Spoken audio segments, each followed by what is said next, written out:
이번 강의 주제는 시스템 공학 개론입니다. 이번 시간에는 먼저 공학 환경의 변화, 시스템 개념, 시스템 공학 개념, 그리고 시스템 공학 프로세스 등 시스템 공학과 관련된 기초적인 내용을 함께 공부할 것이고요. 이어서 우리가 향후 교량 설계를 위해서 활용해야 될 오토캐드를 설치하기 위한 기초적인 지식을 함께 습득하도록 하겠습니다.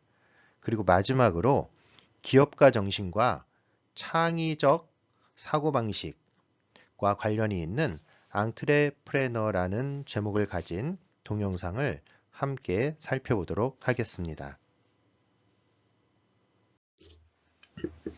공학 환경의 변화를 총 10가지 측면에서 한번 살펴보도록 하겠습니다. 그 첫 번째 이야기는 요구사항이 지속적으로 변화하고 있다는 사실입니다. 새로운 기술이 등장하고 그리고 특정한 시스템에 임무 수행을 위한 여러 가지 기능이 있을 때 그 기능들의 우선순위가 과거와 현재와 미래가 달라지고 있다는 것, 그리고 환경 자체의 변화, 이런 것들로 인해서 계속해서 어떤 특정한 시스템에 대한 요구사항들이 달라지고 있다는 게 바로 첫 번째 변화입니다. 그래서 이러한 변화들이 시스템에 대한 요구사항을 지속적으로 변화시키고 있다. 그러면 우리가 이런 것에 올바르게 대처를 해야지만 시장에서 살아남을 수 있는 시스템을 만들어낼 수 있다라는 의미가 되겠죠. 예를 들어서 살펴보면 우리가 일상적으로 사용하고 있는 이 휴대폰이라는 하나의 시스템을 보면 과거에 휴대폰 했을 때 가장 중요한 기능이 무엇이냐라고 하면 서로 간에 음성 통화를 하는 그 기능이 가장 중요한 기능이었습니다. 자, 그런데 현대사회에 와서 휴대폰이 스마트폰화가 되면서 통화 기능 자체도 물론 의미가 있지만 통화 기능을 제외한 다른 여러 가지 기능들이 휴대폰 안에 포함이 되게 되었죠. 그래서 휴대폰은 현재 시점의 개념으로 보면 일종의 전화기라는 개념에서 그 개념이 휴대용 컴퓨터 형태로 변화하고 있다는 거죠. 따라서 이러한 변화하는 요구사항을 제대로 충족시켜내지 못한다라고 하면 시장에서 살아남을 수가 없게 된다라고 보시면 되겠습니다. 자, 두 번째 환경의 변화로는 시스템에 대한 강조를 이야기하고 있는데요. 여기에서 의미하는 것은 시스템에 대한 개별 구성 요소보다 전체 시스템 자체의 중요성이 매우 중요해졌다. 그러니까 중요성이 중요해졌다 하니까 좀 이상하지만 시스템을 구성하고 있는 개별적인 구성 요소 하나하나들, 예를 들면 하나의 시스템이 이렇게 존재를 하고 그 안에 구성 요소들이 여러 개가 들어있는 겁니다. 예를 들면 이게 휴대폰이라고 하면 휴대폰 안에 스피커도 있을 테고 카메라도 있을 테고 액정도 있을 테고 메모리도 있을 테고 MP3 기능도 있을 테고 라디오 기능 같은 것도 있을 테고 그림을 그리는 펜 기능 같은 것도 있을 테고 여러 가지 이런 구성 요소들이 있지만 구성 요소 하나하나가 잘라서 의미를 갖는 것이 아니라 이 구성 요소들이 서로 유기적으로 결합을 해서 이 휴대폰 자체의 성능이 좋아질 때 어떤 의미가 있다라는 거죠.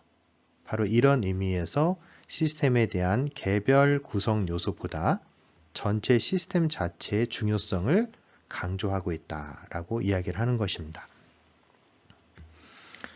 그리고 시스템을 바라볼 때도 생애주기 전반에 대해 전체적인 관점에서 바라보아야 한다라는 거죠.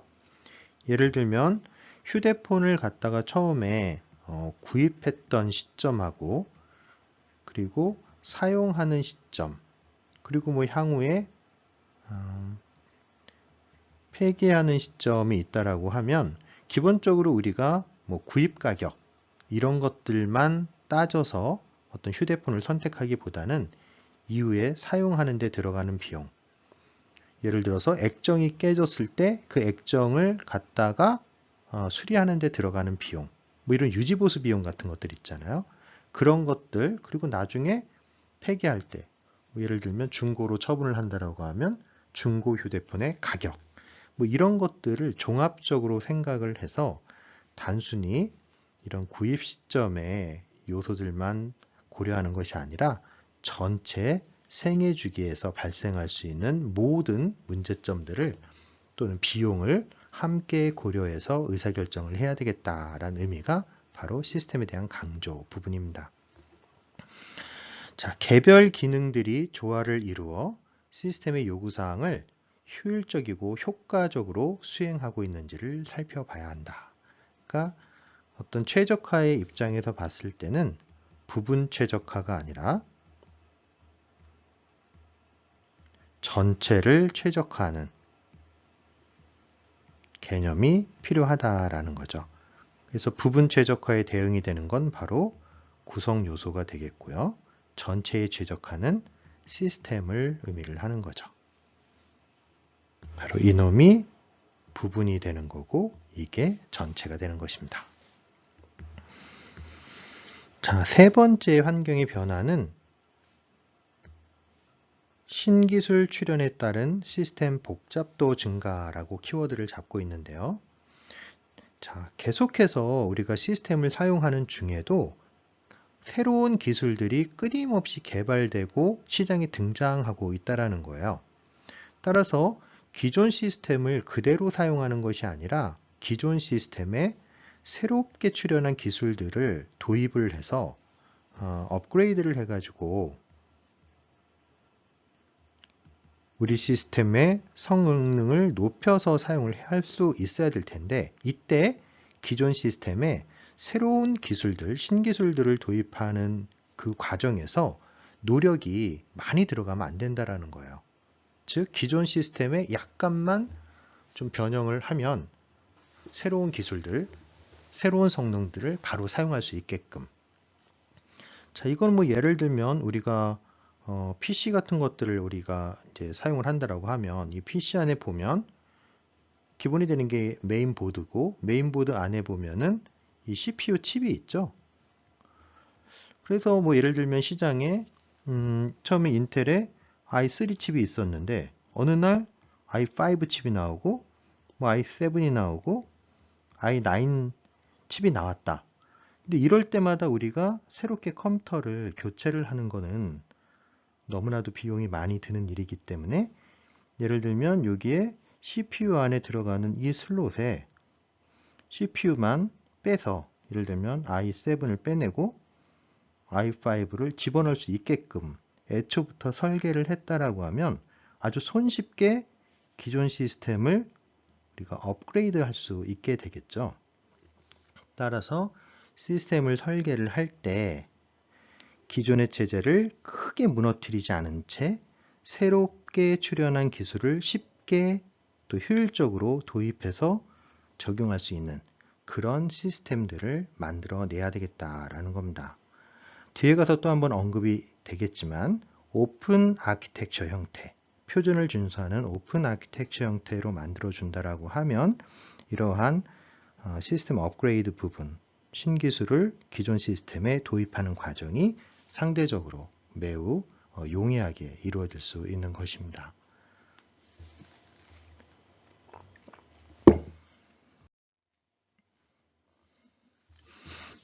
자, 네 번째 키워드는 시스템에 대한 생애 주기는 끊임없이 길어지고 있는데, 즉 하나의 시스템이 나오면 그 시스템이 활용되는 기간이 굉장히 길어진다라는 거예요.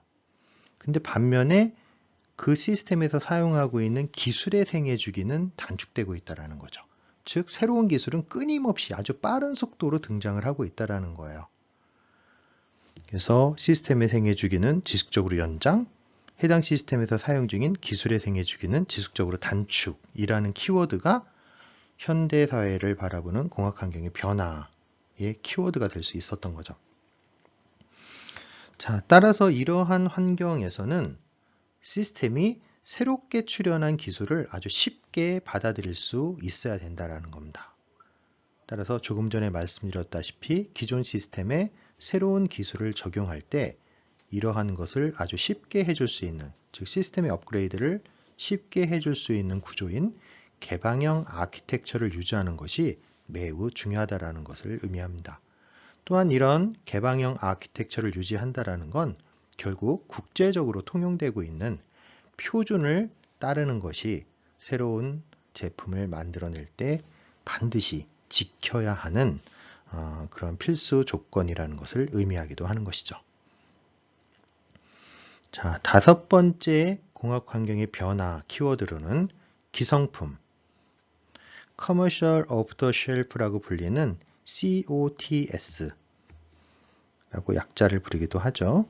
요놈들을 활용하는 것이 점차 늘어나고 있다라는 부분입니다. 자, 밑에 뭐라고 쓰여져 있냐면 초기 비용 및 구축 기간을 줄이기 위해서는 이미 검증되어서 상용화되어 있는 기성 제품 또는 기성 장비 또는 기성 소프트웨어를 사용하는 것이 바람직하다라는 거예요. 자, 예를 들어서 우리가 새롭게 휴대폰을 하나 개발하려고 합니다. 근데 이미 이 휴대폰의 오퍼레이팅 시스템에서는 뭐 안드로이드나 또는 iOS 같은 이런 오퍼레이팅 시스템들이 만들어져서 시장에서 잘 사용이 되고 있죠. 그런데 여기에다가 우리가 새로운 휴대폰을 만들면서 새로운 OS를 자체 개발을 해가지고 적용을 하겠다. 자, 이렇게 하면 얼마나 많은 비용과 시간이 소요가 되겠습니까? 따라서 우리나라의 뭐 삼성이나 LG 같은 데서 휴대폰을 만든다라고 하면 당연히 기존에 있었던 구글의 안드로이드라고 불리는 OS를 이용을 해서 휴대폰을 개발을 하게 되는 것이죠. 이때 안드로이드나 또는 iOS 같은 오퍼레이팅 시스템이 바로 Commercial Off the Shelf입니다. 기성품이란 얘기죠. 또는 자동차 얘기를 한번 해볼까요? 자동차를 하나 새롭게 개발을 하는데 자동차에 들어가는 타이어, 자동차 공장에서 자체적으로 이것을 개발할 필요가 있을까요? 당연히 기존에 나와 있는 뭐 우리나라의 한국 타이어나 뭐 금호 타이어나 뭐 넥센 타이어나 뭐 이런 것들을 갖다가 우리 쪽 자동차에 적합한 것들을 하나 골라서 그 타이어를 이용해서 자동차를 만드는 것이 제품의 개발 기간 또는 개발 비용을 대폭 단축시킬 수 있는 것이죠. 자, 예를 들어서 우리가 건설에서 교량 같은 것들을 하나 건설한다고 생각을 해봅시다. 근데 이 교량을 건설하기 위해서 우리가 여기에 들어가는 철근, 시멘트 이런 것들을 우리 교량만을 위해서 아주 새롭게 스펙을 만들어 가지고 이 교량을 갖다가 나중에 건설하겠다. 야, 그러면 이 교량 만드는데 몇 년이 걸릴까요? 철근도 새로 개발해야 돼. 시멘트도 새로 개발해야 돼. 그런 사람 없겠죠. 당연히 기성품 나와 있는 표준 규격 중에 한 철근을 이용해서 설계를 하고 또 표준 시멘트를 이용을 해서 어떤 여러 가지 힘들을 계산을 해가지고 우리 교량에 적합한 설계를 뽑아내고 건설을 하게 되는 것이죠. 따라서 이러한 측면에서 기존에도 기성품들을 이용하고 있었지만 미래에 가면 갈수록 훨씬 더 어떤 시스템을 만들어낼 때 구성품을 자체 개발하는 것보다는 외부로부터 기성품을 구입해서 사용하는 케이스가 훨씬 더 많아질 거란 얘기죠. 따라서 이때 적합한 기성품을 선택하는 것이, 즉 우리 시스템에 가장 알맞은 기성품을 선택하는 것이 핵심이 될 텐데요. 그러면 어떻게 해야 적합한 기성품을 선택할 수 있을까? 당연히 우리가 필요한 것이 무엇인지, 즉 시스템에 대한 요구사항이 명확하게 정의되어 있어야 그것에 가장 적합한 기성품을 선택해서 사용할 수 있는 것이죠. 특정한 교량의 빔을 하나 만들어낸다라고 했을 때 빔에 들어가는 압축력은 얼마나 되고 인장력은 얼마나 되는가 하는 그런 스펙들이 나와야지만 거기에 알맞는 철근이나 시멘트 스펙들을 갖다가 정할 수가 있게 되는 것이죠. 따라서 미래에는 이런 기성품의 활용이 점점 증가할 것으로 예상되기 때문에 올바른 기성품 선택을 위해서는 무엇보다 초기에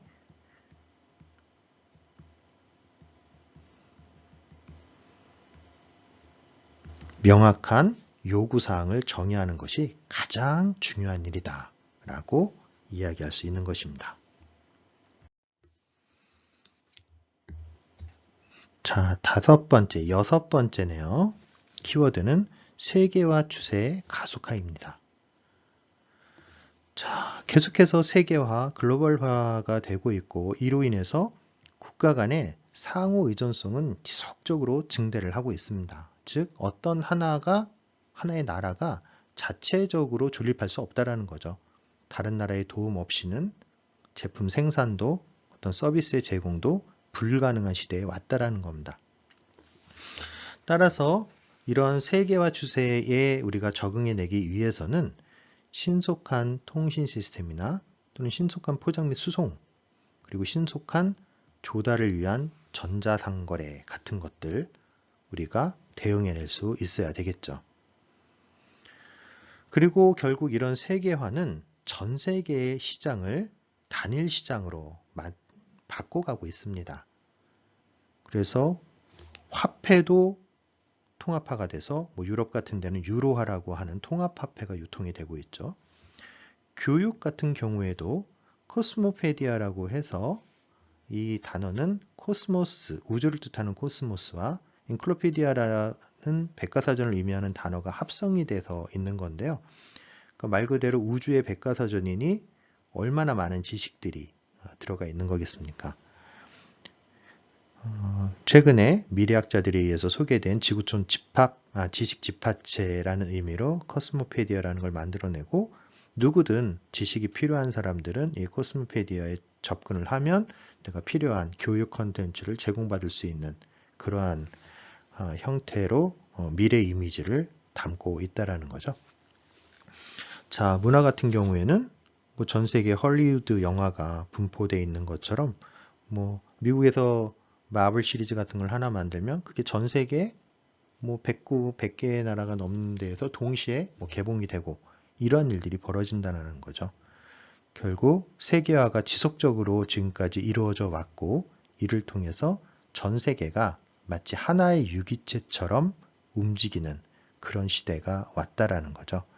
그리고 이러한 시대에 적응하기 위해서는 결국 통신이나 수송이나 아니면 조달을 위한 전자상거래 이런 것들이 필수적으로 기업에서 도입을 해야 미래의 세계에 적응할 수 있다라는 의미가 되겠습니다. 일곱 번째 키워드는 국가 간 경쟁이 증가되고 있다라는 얘기입니다. 어떻게 보면 앞에 얘기의 연속선상에 있는 건데요. 세계화로 인해서 국가 간의 경쟁이 매우 심화되고 있다라는 거죠. 그래서 이러한 국가 간 경쟁이 심화된 상황에서는 통신이나 수송 방법을 계산한다든가 또는 다양한 공급자로부터 최적의 기성품, 즉 커머셜 오프 더 쉘프를 이용을 한다든가 아니면 전 세계적인 협력 체계를 구축함으로써 연합국을 만드는 거죠. 그래서 서로 간에 도움을 줄 수 있는 나라끼리 협력을 함으로써 이러한 치열한 국가 간의 경쟁 상태에서 생존을 할 수 있게 된다라고 볼 수 있겠습니다. 자, 여덟 번째 키워드는 외주의 증대입니다. 우리 아웃소싱이라는 표현들 많이 쓰죠. 어떤 우리 회사를 위한 업무를 자체적으로 수행하는 것이 아니라 외부 기관에 맡겨서 그네들로 하여금 우리가 필요한 일을 하게끔 하는 모든 형태를 다 외주라고 부릅니다. 자, 기본적으로 우리 앞에서 계속 커머셜 오프 더 쉘프라고 불리는 기성품의 사용을 강조하고 있는데요. 기본적으로 이런 시스템 개발에 많은 커머셜 오프 더 쉘프를 활용하고 있기 때문에 이 기성품을 공급하는, 즉 부품이나 반제품 또는 조립품, 원자재 같은 것들을 공급하는 공급자의 수가 지속적으로 증가할 수밖에 없는 겁니다.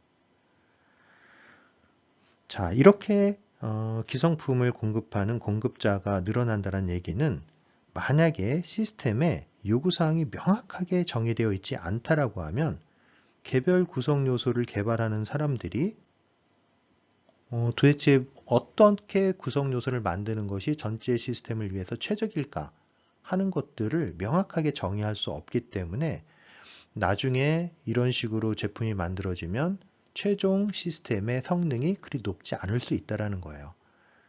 따라서 제품을 개발을 할 때는 또는 시스템을 개발을 할 때는 전체 시스템에 대한 스펙을 명확하게 하고 그 스펙을 달성하기 위한 개별 구성 요소들의 스펙들, 즉 요구사항이겠죠. 그것들을 명확하게 공급자들에게 전달을 해서 이 사람들이 최적 설계를 할 수 있게끔, 즉 구성 요소의 최적 설계, 그걸 통해서 시스템이 최고 성능을 발휘할 수 있게끔 만들어야 되는데 공급자들이 이 역할을 하게 된다는 거죠. 근데 이걸 하려면 기본적으로 입력 정보로서 명확한 요구사항이 있어야겠다라는 의미가 되겠습니다. 자, 9번째 공학 환경의 변화 요소로는 산업 기반이 지속적으로 붕괴되고 있다라는 건데요. 이 얘기는 세계화나 또는 외주의 증가 또는 경쟁의 심화 또는 가용 자원의 고갈 등에 인해서 제품에 대한 생산자의 수를 감소시키고 있는 경향이 있다라는 거예요. 즉 특정 제품에 대해서 독과점이 점점 심화되고 있다는 겁니다. 예를 들어서 우리가 이제 일상생활에서 많이 쓰는 휴대폰 예를 계속 들고 있는데요. 휴대폰 같은 경우에 보시면 과거에는 얼마나 많은 공급자들이 있었습니까? 전 세계에 아주 다양한 형태의 브랜드, 다양한 국가에서 생산하는 제품들이 있었지만 지금은 전 세계 휴대폰 시장이 뭐 애플의 아이폰이나 또는 삼성의 갤럭시 같은 형태로 크게 양분이 돼서 재편이 되어버렸죠. 그럼 이런 얘기가 뭐냐면 경쟁이 심화되고 시장이 단일화되다 보니까 휴대폰 하면 아이폰 아니면 갤럭시 이 두 개를 합쳐버리면 전 세계 시장 점유량의 상당 부분을 차지하는 이런 독과점 형태로 변화하고 있다라는 거예요. 자, 또한 다른 측면에서 봤을 때는 원자재 자재나 자원 같은 것들도 그 양이 한정되어 있다라는 겁니다. 그래서 우리가 어떤 특정한 비즈니스가 영속성을 가지려면 계속해서 특정한 자재나 또는 자원 같은 게 필요한데 만약에 이게 원활하게 공급이 되지 않는다라면 비즈니스의 영속성을 우리가 보장할 수 없다는 얘기예요. 자, 앞쪽에서 우리가 시스템을 개발할 때 굉장히 다양한 형태의 커머셜 오프 더 쉘프를 활용한다라고 얘기를 했었어요. 근데 이 커머셜 오프 더 쉘프를 선택을 했는데 이 공급자가 재무적 건전성 같은 것들이 좋지 않아서 예를 들어서 1년 내에 도산이 되어 버렸습니다. 망했다는 얘기죠. 그러면 이 부품을 공급받지 못하기 때문에 우리 시스템을 만드는 행위조차도 비즈니스를 이어나가지 못하는 일이 발생할 수 있다는 거예요.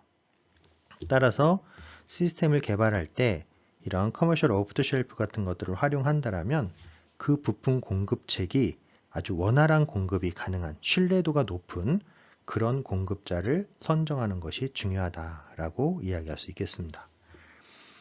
자, 마지막 10번째 환경변화 요소는 생애주기 비용의 증가라고 하는 부분인데요. 자, 생애주기라고 하는 것은 우리가 마치 사람이 태어나서 뭐 유아기, 처음에 유아기라 그러죠. 그다음에 뭐 유년기, 그다음에 청소년기, 청년기, 뭐 중년, 노년, 뭐 이런 식으로 가다가 결국 사망을 하잖아요. 탄생해서. 자, 이 전체를 갖다가 우리가 생애 주기라고 부르는 겁니다.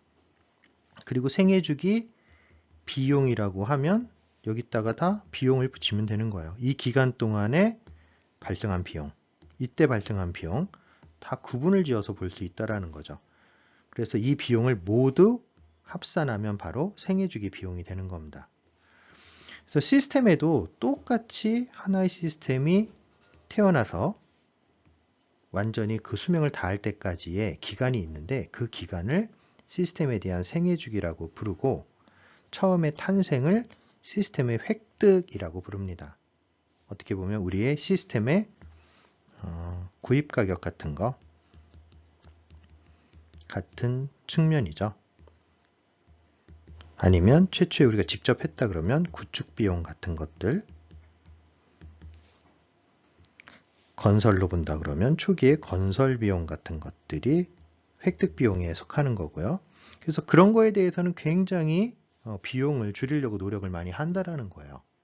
근데 반면에 일단 만들어 놓고 나서, 즉 구입하고 나서 또는 구축하고 나서 또는 건설하고 나서 그 이후에 그 시스템의 운영이나 유지 보수를 위한 비용에 대한 절감 노력은 상대적으로 굉장히 부족하다라는 거예요.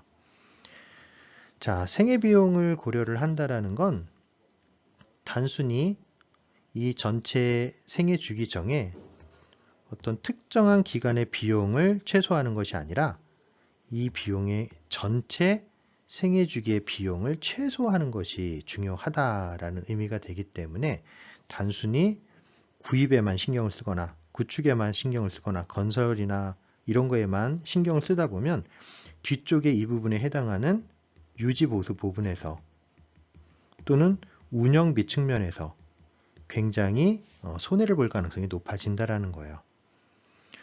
따라서 우리가 시스템을 설계를 할 때는 단순히 시스템의 획득뿐만이 아니라 운영 및 유지 보수, 지원 비용을 포함하는 시스템 생애 주기 전체에 대한 비용 최소화를 고려해야 된다라는 것을 의미를 하는 겁니다. 예를 들어서 어디에 뭐 휴대폰 얘기 있으니까요. 계속 해보면 기지국을 만들기 위해서 이렇게 생긴 뭐 철탑 같은 것들을 어딘가에 이렇게 만들어야 된다라고 생각을 했을 때 이 철탑의 소재를 일반적인 뭐 강철로 할 수도 있을 테고 아니면 뭐 특수강 같은 것들로 할 수도 있겠죠. 자, 강철 같은 거로 하면 녹이 슬지 않게 해야 되기 때문에 도장 작업을 해줘야 되는데 특수강 같은 경우에는 녹이 슬지 않기 때문에 도장 작업이 필요가 없습니다. 근데 초기에 구축하는데 강철은 뭐 10억이 들고 대신 특수강은 20억이 든다. 그런데 한 번 도장할 때마다 뭐 5억씩 비용이 들어간다 라고 하면은 5년이, 그러니까 그 도장도 뭐 이제 주기가 있겠죠. 예를 들어서 5년마다 한 번씩 5억이 들어간다 하면은 한 10년 정도만 지나고 나면 강철로 구축하는 비용이 초기 건설비는 굉장히 싸 보이지만 전체 생애주기 비용에서 봤을 때는 특수강으로 건설하는 것이 오히려 더 좋을 수도 있는 뭐 이런 경우들이 발생할 수 있는 거죠. 따라서 시스템을 갖다가 선정을 하거나 또는 개발을 할 때 단순히 시스템의 초기에 해당하는 획득 비용만을 고려하는 것이 아니라 이 획득 비용만을 고려하는 것이 아니라 전체 생애주기 비용을 최소화할 수 있는 대안을 선정을 해야 이런 변화하는 환경에 대응할 수 있다라는 의미가 되겠습니다. 자, 이번 슬라이드에서는 이러한 환경의 변화를 인식하지 못하고 계속해서 기존의 관행을 유지하는 경향들이 보이고 있는데요. 이런 부분에 대해서 한번 살펴보도록 하겠습니다. 자, 시스템을 개발할 때 발생하는 문제들의 대부분은 시스템적 접근 방법을 사용하지 않음으로 인해 발생한다. 그럼 시스템적 접근 방법은 뭐냐? 우리가 뒤에 가서 한번 살펴보겠습니다. 하지만 근본적으로 가장 중요한 개념은 요구사항에 대한 명확한 정의로부터 시작을 해서 시스템을 갖다가 설계해 나가는 그런 방법이라고 보시면 돼요. 자, 따라서 초기에 장기적인 관점에서 시스템에 대한 명확한 요구사항을 정의하지 않은 상태로 사용자의 요구에 대한 근시안적인 대응을 함으로써 이 문제는 더욱 심각해질 수 있다는 거예요. 어떤 태도냐 하면 바로 일단 설계하고 문제가 있으면 나중에 고치자라는 뜻입니다. 자, 이게 뭐 말이 그렇지. 사실 일단 설계하고 문제가 발생하면 나중에 고친자. 근데 고칠 때 얼마나 많은 노력이 들겠습니까? 예를 들어서 우리가 교량을 하나 설계하고 이 교량을 갖다가 건설하고 있는데 중간에 설계에 이상이 발생이 됐어요. 그럼 어떻게 해야 됩니까? 이미 건설한 교량을 다시 무너뜨리고 새로 설계하고 새로 시공을 해야 되는 거예요. 얼마나 많은 비용이 증가하게 되겠습니까? 문제가 있는 생각이죠. 따라서 계속 반복적으로 나온 얘기지만 어떤 특정한 시스템을 설계를 할 때는 시스템에 대한 요구사항을 명확하게 정의하는 것이 그 어떤 것보다 중요하다라는 얘기를 계속 반복적으로 하고 있습니다. 자, 아래에 있는 그림을 한번 살펴볼 텐데요. 왼쪽에 있는 그림을 보면 시스템을 개발하는 단계 중에 초기에 해당하는 단계들을 좀 보여주고 있는데요. 자, 컨셉추얼 디자인 하면 개념 설계라는 의미가 되겠고요. 프리리미너리 디자인 하면 예비 설계, 디테일 디자인 하면 상세 설계, 그리고 디벨로프먼트 하면 개발. 그러니까 설계를 하는데 이 설계가 처음부터 완벽하게 디테일하게 만들어지는 것이 아니라 개념 설계, 예비 설계, 상세 설계 단계를 거쳐가면서 아주 명확한 설계 형태로 바뀔 수 있다는 거죠. 자, 그렇게 해서 시스템에 대한 개발이 맞춰지고 나면 생산 또는 구축 같은 것들을 해야 되겠죠. 영어로는 Production End와 Construction이라고 표현을 하고 있습니다. 일반 제조업 같으면 Production이라는 표현을 쓸 테고 우리 건설 같은 경우에는 Construction이라는 표현을 쓰는 게 조금 더 적합할 수 있겠죠.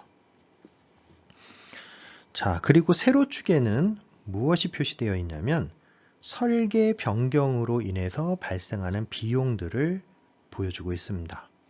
Cost of Design Change라고 나와 있죠. 그런데 이때 현재 관행, Current Practice 하면 현재의 관행을 뜻하죠. 한마디로 현재의 관행을 대표할 수 있는 말이 바로 Downstream Change입니다. 자, 여기가 Upstream, 여기가 Downstream입니다. 설계 변경이 일어나는데 앞쪽에서 발생하는 게 아니라 생애주기상의 뒤쪽에서 설계 변경이 일어나고 있다는 거예요.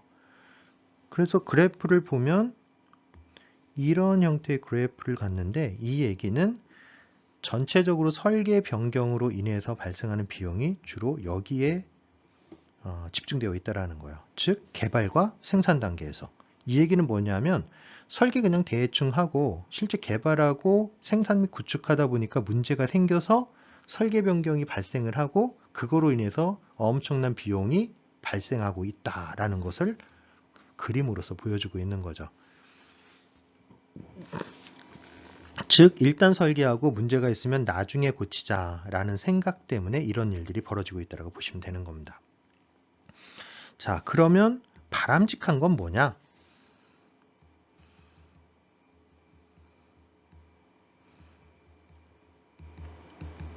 자, Desired Practice라고 나와 있는데요. 한마디로 정의를 하면 바로 Upstream Change입니다.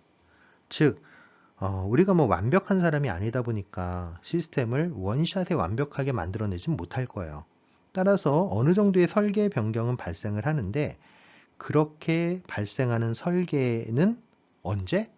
가급적이면 생애주기상의 업 부분에서, 앞쪽 부분에서. 그래서 이 그림을 보시면 똑같이 기본적으로 설계 변경이 발생을 하고는 있지만 그 발생하는 위치의 피크 위치가 바로 예비 설계 단계입니다. 즉 설계도가 변경이 되는 걸 얘기를 하는 거죠. 현재 관행은 이미 제품의 생산 또는 구조물의 건설이 이루어지는 와중에 설계 변경이 일어나는 걸 의미를 하는 거고, 바람직한 미래라고 불리는 업스트림 체인지는 설계도 상에서만, 실제로 구축되기 전에 설계도 상에서만 변경이 일어나는 걸 의미하는 거예요. 따라서 비용이 발생을 하긴 하지만 그 설계 변경 비용이 상대적으로 더 적을 수밖에 없는 거죠. 아까 모델에서 다운스트림 체인지에서는 설계 변경 비용이 굉장히 크겠지만 업스트림 체인지에서는 상대적으로 그 비용이 줄어들 수 있다는 거예요. 즉 설계 변경을 피할 수 없다라면 가급적이면 생애주기상의 초기에 설계 변경을 해도 비용이 크게 발생하지 않는 시점에 변경을 하는 것이 바람직하다라는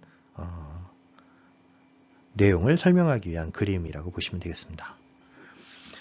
자, 오른쪽에 있는 그림도 하나가 있는데요. 이 그림에서는 가로축이 System Definition Investment Ratio라고 나와 있어요. 즉, 시스템 정의 단계에 투자한 비용의 비율이라는 의미죠. 굳이 산식을 만들어 본다라고 하면 프로젝트의 전체 생애주기상에서 발생한 비용분에 시스템을 정의할 때, 즉 여기에서 보면 뭐 시스템 정의라고 하면 대략 한 이 정도 레벨이라고 볼 수 있겠죠. 2단계에서 들어간 비용의 비율이 그림에서 보시는 것처럼 0%일 때 5, 10, 15, 20, 25, 30% 정도까지 그래프를 그린 거예요. 즉 여기에서 5%라고 하는 거는 예를 들어서 프로젝트의 생애주기 비용이 100억이라고 하면 이 중에 5억 정도를 시스템 정의에 썼다라는 겁니다. 즉 기본 설계와 예비 설계 정도에. 자, 그리고 세로축에는 뭐가 표시되어 있냐 하면 비용 증가율, 코스트 그로스 퍼센트가 나와 있는데요. 자, 이놈은 산식을 생각을 해보면 프로젝트 생애주기 비용분의 초기 대비 증가 비용의 비율입니다. 즉 프로젝트의 생애주기 비용이 원래 초기에 100억이라고 생각을 했었는데 프로젝트 끝나고 가서 비용을 보니까 150억이 되어 있는 거예요. 그러면 50억 정도가 비용이 상승한 거를 얘기를 하는 거죠. 이때 레이쇼는 50 나누기 100 곱하기 100 해서 50%가 증가했다라고 보는 겁니다. 그래서 그걸 봤더니 이 두 개의 즉 비용 증가율과 시스템 정의 단계의 투자 비율이 반비례를 한다라는 거예요. 그래프가 이렇게 반비례 형태로 그려져 있잖아요. 이 얘기는 시스템 정의 단계에 돈을 많이 쓰면 상대적으로 시스템 변경으로 인해서 비용이 증가하는 부분을 줄일 수 있다는 거고, 특히 여기서 문제가 되는 부분들은 바로 이 부분 아니겠습니까? 상대적으로 시스템 정의에 굉장히 돈을 조금밖에 안 썼더니 프로젝트 중간에 설계 변경이 엄청나게 발생을 해서 최종적으로는 생애주기 비용을 엄청나게 높이는 그런 비효율이 발생을 했었다라는 거죠. 따라서 적당한 수준의 비용을 시스템 정의 단계에 써야 전체적인 생애주기 비용을 최소화시킬 수 있는 것이다 라는 의미가 되겠습니다.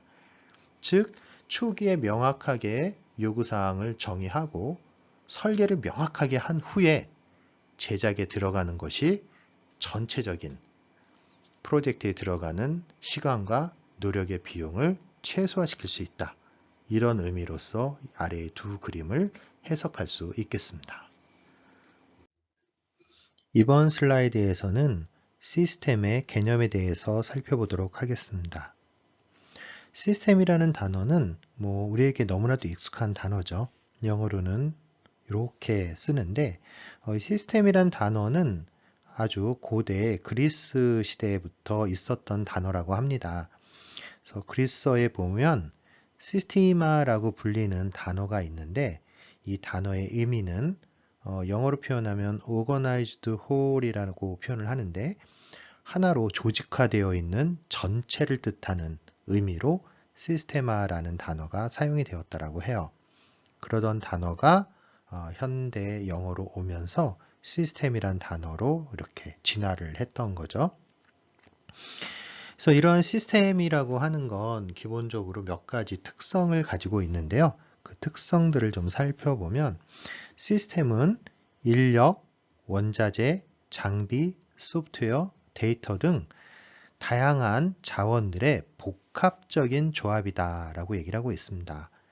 이때 우리가 인력, 원자재, 장비, 소프트웨어, 데이터 같은 것들을 통상 하위 시스템이나 구성 요소라고 표현을 하는데 따라서 하나의 시스템은 작은 단위의 하위 시스템과 관련 구성 요소로 분해될 수 있다라는 것도 하나의 특징으로 생각해 볼 수 있는 거죠. 그래서 아래 그림을 보면 맨 위에 단계가 있는 게 시스템이라는 게 있고요. 자, 그 다음에 다음 단계로 가서 보면 엘리먼트라는 게 있죠. 그리고 걔를 갖다가 더 쪼개면 그 다음에 이렇게 서브 시스템이라고 하는 하위 구성 요소로 쪼개낼 수가 있겠고 또 서브 시스템을 더 쪼개면 어셈블리라고 하는 조립품 뭐 이렇게 번역할 수 있겠죠. 리라고 하는 거로 쪼개질 수 있고 다시 이 어셈블리를 쪼개면 컴포넌트라고 불리는 놈으로 쪼개질 수 있고 또 그거를 더 작은 단위로 쪼개면 여기 있는 것처럼 파트라고 하는 단위로 쪼갤 수 있다는 거죠. 그래서 이쪽으로 갈수록 시스템의 위계가 계층이 상위에 존재하는 것들을 의미하고 아래쪽으로 갈수록 하위의 구성품들을 얘기를 하는 겁니다. 그래서 기본적으로 우리가 시스템이라고 불리는 놈들은 하위 시스템과 관련 구성 요소로 분해된다라고 특성을 얘기하고 있는데 이때 하위 시스템과 구성 요소는 바로 이런 부분들 엘리먼트, 서브 시스템, 어셈블리, 컴포넌트, 파트 등의 다양한 이름으로 불릴 수가 있는 것입니다. 자, 다음 시스템은 반드시 목적을 가져야 한다라고 되어 있네요. 그래서 그냥 존재하는 것이 아니라 특정한 목적을 달성하기 위해서 존재하고 있는 것이 바로 시스템이 되겠습니다. 자, 다음은 시스템의 정의에 대해서 살펴보도록 하겠습니다. 자, 시스템이라고 하는 것은 앞에 있는 몇 가지 그 키워드들을 조합을 했다고 볼 수 있겠는데요. 그 특성을 나타내는 키워드들을 특정한 요구사항을 충족한다는 공통의 목적을 가지고 함께 작업하는 상호 관련이 있는 구성 요소들의 집합이다라고 얘기할 수 있는 거예요. 그래서 앞에서 얘기한 특성들이 여기다 녹아져 있죠. 여러 개의 자원의 복합적인 조합이라는 건 상호 관련 있는 구성 요소들의 집합이라는 얘기고요. 그리고 하위 시스템과 구성 요소로 분해된다라는 것도 이 컴포넌트 얘기가 있으니까 그렇고 반드시 목적을 가져야 된다라고 했으니까 공통의 목적이 있는 거고. 근데 그 목적은 바로 무엇이냐 하면 사용자들이 원하는 특정한 요구사항을 충족시켜준다라는 요구사항이 있고 요구사항이라는 게 있고 그것을 충족시킨다는 것이 바로 시스템의 목적이 되는 거죠. 근데 그 목적을 달성하기 위해서 시스템을 구성하고 있는 엘리먼트나 서브 시스템이나 어셈블리나 컴포넌트나 파트 같은 것들이 함께 노력을 해서 협업을 해서 그 목적을 갖다가 달성을 하는 그런 어떤 것이 있다라면 다 시스템이라고 얘기할 수 있는 것입니다. 아마도 우리가 알고 있는 우리 주변에 존재하고 있는 대부분의 대상들 그런 것들은 다 시스템이라고 얘기할 수 있어요. 예를 들어 가지고 자동차라는 거 하나의 시스템이라고 얘기할 수 있죠. 그리고 그 시스템을 갖다가 분리를 하면 차체와 엔진과 바퀴와 변속계 그런 걸 또 나누면 그 밑에 있는 더 작은 단위의 부품이 될 테고, 뭐 최종적으로 가면 타이어 하나, 뭐 나사 하나, 뭐 유리창 하나, 이런 식의 파트 단위로도 전부 다 갈라질 수가 있는 것이죠. 그래서 어떠한 대상이든 그것이 제조업이든 건설업이든 그 대상이 되는 것들은 하나의 시스템으로 해석할 수가 있겠고요. 따라서 그 시스템을 분해를 하면 이런 여러 가지 형태의 하위 구성 요소들로 분해할 수가 있는 것입니다.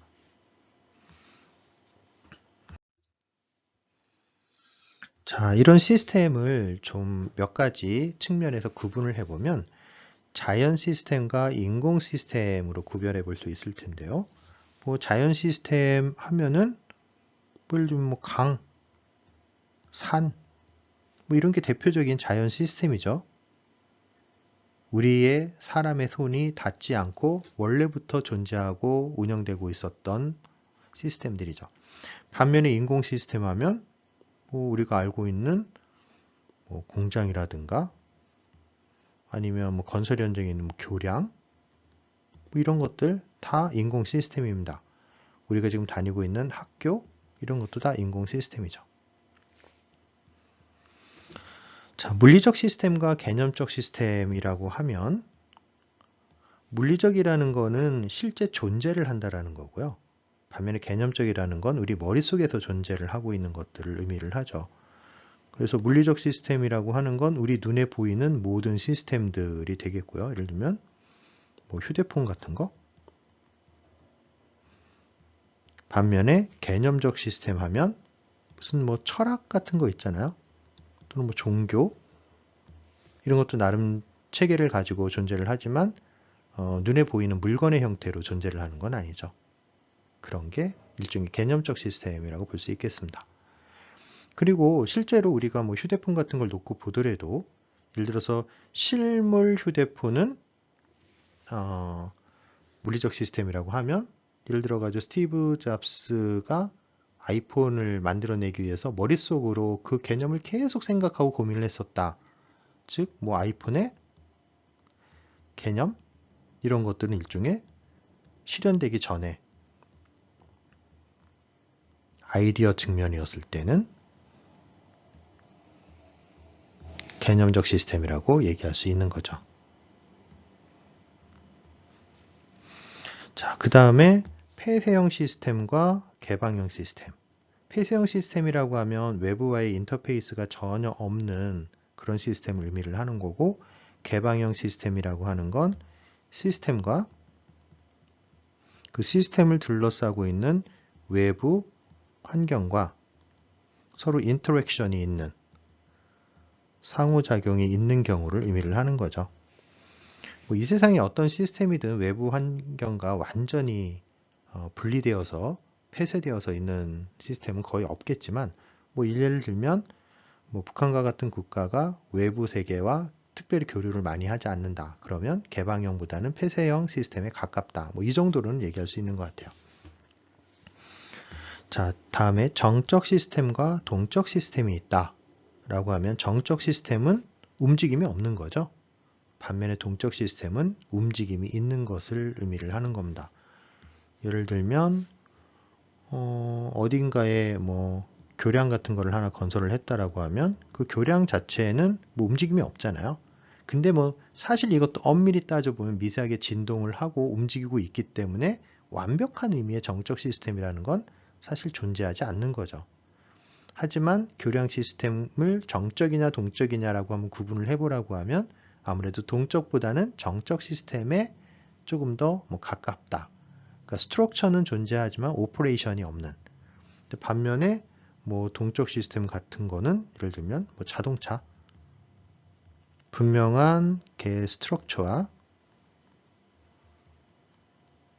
거기에 따른 오퍼레이션 예를 들면 액티비티 같은 거죠. 움직임이 있는 거죠. 자동차가 엔진이 돌고 바퀴가 움직이는 그럴 때 동적 시스템의 특징이 강하다라고 하겠습니다. 하지만 우리가 어떤 시스템을 놓고 이 시스템이 완벽하게 뭐 자연이냐 인공이냐 물리냐 개념이냐 이렇게 나눌 수 없는 경우들도 종종 있고요. 어떤 이러한 경향이 조금 더 강하다, 강하지 않다 이 정도로 이야기할 수 있는 것입니다. 자, 다음에는 시스템의 3F 측면에 대해서 좀 살펴볼 텐데요. 이때 3F라고 하는 건 F로 시작하는 세 개의 단어를 묶어서 얘기를 하고 있는 거예요. form, 외형, fit, 조화, 그리고 function, 기능. 그래서 시스템은 폼과 fit와 function의 측면에서 다양하게 존재하며 제품의 특성은 3F의 측면에서 정의될 수 있다라고 이야기를 하는 것이에요. 폼하면 시스템의 외부 모양을 얘기를 하는데요. 보통 이런 단어들로 대표될 수 있죠. shape, material, 형태, 어떤 자재가 쓰였는지, 스타일이 어떤지, 외모가 어떤지, 특징이 어떤지, 이런 것들로 대표될 수 있는 거라고 볼 수 있겠습니다. 그래서 어떤 특정한 시스템이 존재를 한다 그러면 이 시스템의 외형을 대표하고 있다라고 볼 수 있는 거죠. 그것이 바로 폼입니다. 형태. 자, 다음에 펑션이라고 하는 거부터 볼게요. 기능이라고 얘기할 수 있는데 어떤 성능, 신뢰성, 유지보수성 이런 것들과 관련이 되어 있다고 했는데 어쩌면 이런 것들은 시스템의 내부 또는 내면을 보여주는 시스템의 고유한 어떤 기능들을 보여주는 거라고 볼 수가 있는 거죠. 그래서 이거를 펑션이라고 얘기를 하고요. 사람에 따라서 어떤 사람은 외형을 더 중시하는 사람이 있고 반면에 내면의 기능 같은 것들을 더 중시하는 사람도 있고 이런 식으로 이해를 하시면 되겠죠. 그리고 그 중간에 두 번째 fit, 조화라고 하는 게 있는데요. 이거는 size, weight, connector 이런 키워드들과 관련이 되어 있고요. 다른 제품과의 결합 용이성이나 기존 제품과의 통합성 또는 어울림 정도를 나타내는 거라고 볼 수 있겠죠. 그래서 이거는 하나의 시스템에 대해서 내형과 외형을 얘기하는 것이 아니라 여기에 또 다른 시스템이 있다라고 하면 이 시스템과의 관계를 어떻게 가지고 있느냐 하는 것들이라고 볼 수가 있는 것이죠. 그래서 다른 시스템과 쉽게 연계가 된다라고 하면 조화라고 볼 수 있겠고요. 그렇지 않은 경우에는 부조화라고 볼 수가 있는 거죠. 그래서 어떤 시스템은 다른 시스템과 잘 연결해서 결합해서 사용할 수 있는가 하면 다른 것들은 그렇지 못한 경우들이 있죠. 나중에 우리가 나무교량을 갖다가 만드는 그런 프로젝트를 진행을 한다라고 하면 이때 이 나무교량을 만들고 그걸 테스트하기 위해서 이렇게 생긴 실험대를 이용을 할 건데요. 여러분들이 만든 교량이 여기에 이렇게 잘 맞아서 설치가 된다라고 하면 걔는 피트가 좋은 거예요. 그런데 수치를 좀 잘못 만들어 가지고 교량이 이렇게 크게 만들어졌다 해서 실험대에 설치가 되지 않았다 라고 하면 피트에서 좋은 제품이라고 볼 수가 없는 것이죠. 이때 이 교량도 하나의 시스템, 여기 있는 실험대도 하나의 시스템, 두 개가 조화가 되느냐 하는 것을 fit라는 단어로 표현을 하고 있는 거예요. 그래서 폼이나 펑션은 시스템 하나에 대해서 내면과 외면을 표시하는 것이고 fit는 다른 시스템과의 관계를 표현하기 위해서 사용되는 것이다. 그리고 이런 세 가지 F의 측면에서 시스템이라는 건 매우 다양하게 존재할 수 있다라고 이야기할 수 있는 것입니다.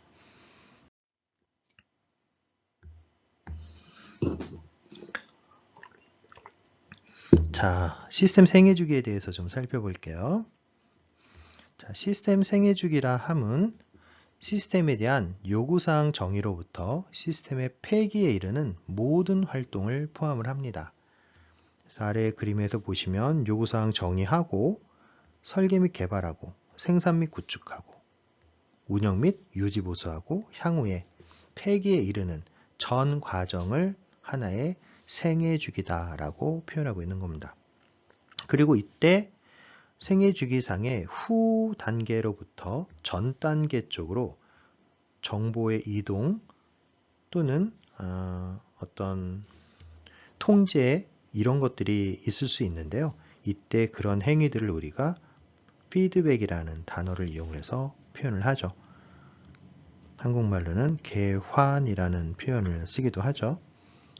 그래서 소의 되먹임, 되새김 과정에서 유래가 된 단어인데요. 어쨌든 흐름상의 뒷부분에서 앞쪽으로 정보나 통제 같은 것들이 전달되는 행위라고 볼 수 있겠습니다. 자, 각 생애 주기 안에 보면 상세 활동이 있을 수 있는데요. 즉 시스템 생애 주기라는 것도 하나의 시스템이라고 본다라고 하면 시스템 생애 주기를 작은 단위로 쪼갤 수 있는데 그 작은 단위를 우리가 상세 활동이다 라고 표현하고 있는 겁니다. 이런 상세 활동은 시스템의 특성이나 복잡도 그리고 목적에 따라 다양하게 결정이 될 수 있다는 거고요.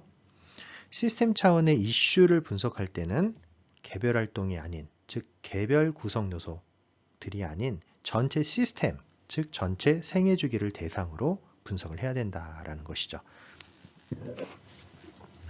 자, 일반적으로 우리가 시스템을 설계를 할 때 생애 주기를 고려를 한다라고 하면은 이것의 의미는 시스템의 생산 및 제조와 운영 및 유지 보수가 보다 쉽고 경제적으로 될 수 있도록 시스템을 설계한다라는 걸 의미하는 겁니다.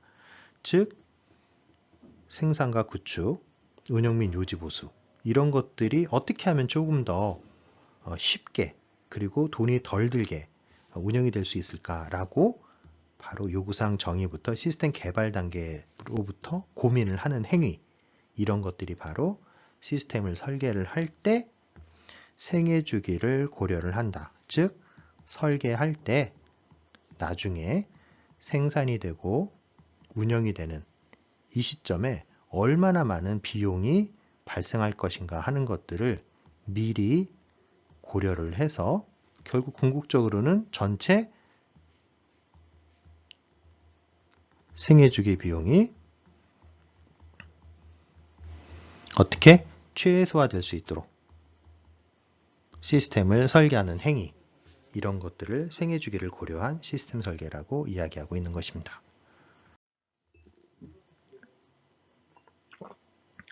자, 여기 있는 이 그림은 왜 생애주기 비용을 분석하는 것이 중요한가 하는 것들을 그림으로 보여주고 있는 그런 사례인데요. 이 그림의 제목은 빙산의 일각입니다. 영어로 표현하면 tip of the iceberg라고 표현을 했는데 자, 여기가 수면이에요, 수면. 근데 얼음이 이렇게 떠 있는 거를 보면 위에 이렇게 조금 이렇게 삐져나온 부분이 보인다라는 건 사실 아래쪽에 이렇게 큰 덩어리가 잠겨져 있다라는 걸 의미를 하는 거죠. 하지만 우리가 눈에 보이는 거는 사실 이 빙산의 일각 부분만 보이는 겁니다. 근데 이게 생애주기 비용 측면에서 비유를 해보면 시스템 획득 비용만 눈에 보인다라고 얘기할 수 있는 것입니다. 그런데 실제로 수면 아래에 보면 시스템 획득 비용 말고도 시스템에 대한 운영 비용이라든가 시스템에 대한 유지 보수 지원 비용 그리고 재해 및 위험 기대 비용 이 부분 뒷부분에 가서 조금 더 자세하게 살펴볼 텐데요. 그냥 정의상으로 보면 시스템이 성능 저하가 돼서 재해나 위험에 빠질 확률을 계산을 하고 그런 위험이 발생했을 때의 손해비용을 곱해서 일종의 기대치를 구해놓은 개념이라고 볼 수 있겠죠. 그리고 시스템 폐기비용, 즉 생애주기상의 전 단계 말고도 후 단계에서 이런 많은 비용들이 바로 수면 아래에서 발생할 수 있는 것이기 때문에 이 비용만 부분 최적화하는 것.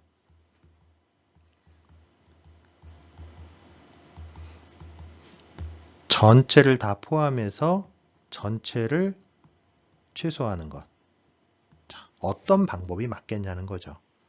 당연히 부분 최소화라고 하는 건 의미가 없는 것이고 바로 전체를 최소화하는 것이 의미가 있다는 겁니다.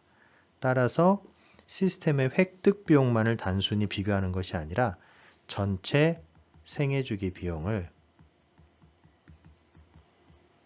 분석하는 것이 중요하다 라는 것을 강조하기 위해서 이 빙산의 일각 그림을 보여드리고 있는 겁니다. 자, 우리가 앞에서 재해 및 위험 기대 비용이라고 하는 것들을 잠시 얘기를 했는데요. 자, 기본적으로 이거는 기대치의 개념이고, 기대치라고 하는 건 확률하고 곱하기 비용을 해준 형태로 계산이 됩니다. 근데 이때 이 확률 값을 계산하기 위해서는 우리가 정규 분포라는 개념을 알아야 됩니다. 그래서 이 재해 및 위험 기대 비용에 대한 얘기를 하기 전에 정규 분포에 대해서 간단하게 리뷰를 하고 진도를 나가도록 하겠습니다. 자, 정규 분포라고 하면 이렇게 생긴 형태의 확률 밀도 함수, 줄여서 PDF라고 불리는데요. 자, 이것은 영어로 probability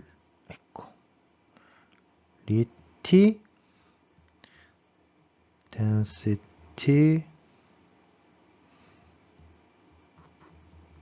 펑션이라고 하는 영어 단어에서 확률 밀도 함수를 뜻하는 거죠. 그 중에 이니셜로 P와 D와 F를 따와서 PDF라고 줄여 부르는 형태의 함수입니다. 그래서 이 함수를 보시면 기본적으로 fx, 그러니까 x에 대한 함수로 표현이 되는데요. 자, x라고 하는 건 여기가 x축이 되는 거고, 이 함수가 바로 노멀 mu, 시그마 제곱 x라고 하는 함수입니다. 이 함수의 형태가 여기 보시는 바와 같이 시그마 루트 2파이분의 1, 2의 마이너스 2 시그마 제곱분의 x 마이너스 뮤의 제곱 형태로 되어 있고요. 이때 이 함수에서 사용되고 있는 변수가 x가 되는 거고, 뮤나 시그마의 제곱은 모두 파라메타가 되는데요. 보통 우리나라 말로는 모수라고 얘기를 하죠. 근데 이때 뮤랑 시그마가 의미하는 게 하나는 평균 값이고 하나는 표준 편차 값이 되는 거죠.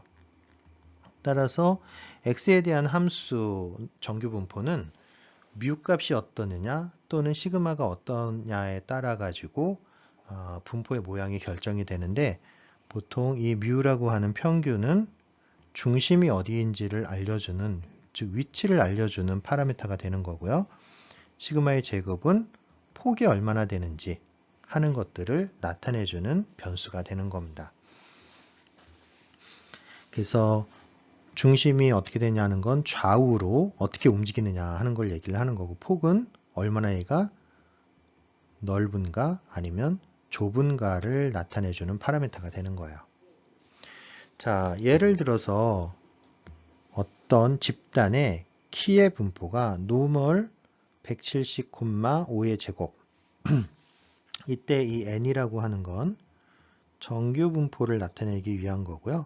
정규를 영어로 노멀이라고 얘기를 하니까 n이라는 이니셜로 쓴 겁니다. 그리고 170은 평균, 그리고 5는 표준 편차를 의미를 해요.